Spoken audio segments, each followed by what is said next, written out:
Nā, ko kahurangi a rangi Māori e Neira Glavish te wahine tuatahi no Ngāti Whātua kia kahurangitia. Kei te whakamānawatia ia mō tōna ngā kau nui ki te hāpai i ngā kaupapa whānui o te ao Māori mō ngā tau maha. Ko ia te wahine e maharatia ana mō tana ki ake, kia ora, i tōna wāhi mahi i te ngahuru tau waru te kau.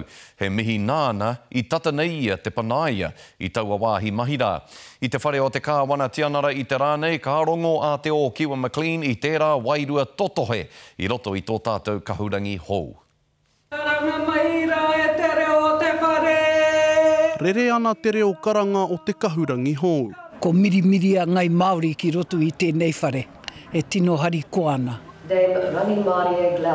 Whakaiti ana te noho o kahurangi rangi Māori e Neira Glavish.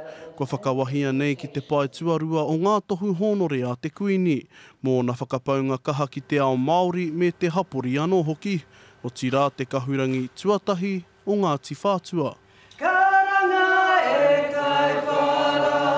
Mō a popo peaka kitea mena ka tae te hakapuare ake i wetahi kuaha i runga i te karanga o te kahurangi. Ki roto o kāwanatanga, ki roto ki ngā wāhi e tae te awhi ake i wā tātou iwi. Kua hau o nā rongo mō ana mahi i te rāngai hauora, wai hoki hei pauwhakahaere tikanga i te puari hauora arohe o Waitemata, me tāmaki makaurau. Kia kahara tātou te tiaki i a tātou anō.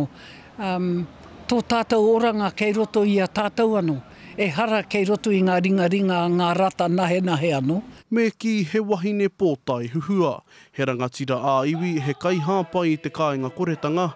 He prehitini nō mua o te pāti Māori.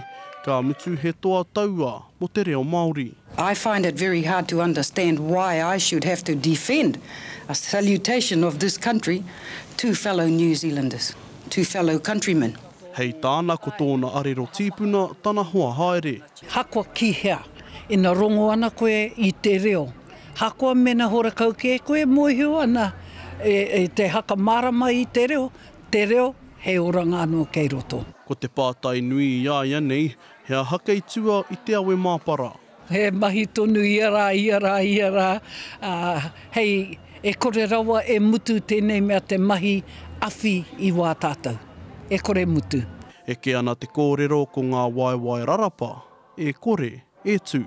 Te o Kiwa McLean, te karere.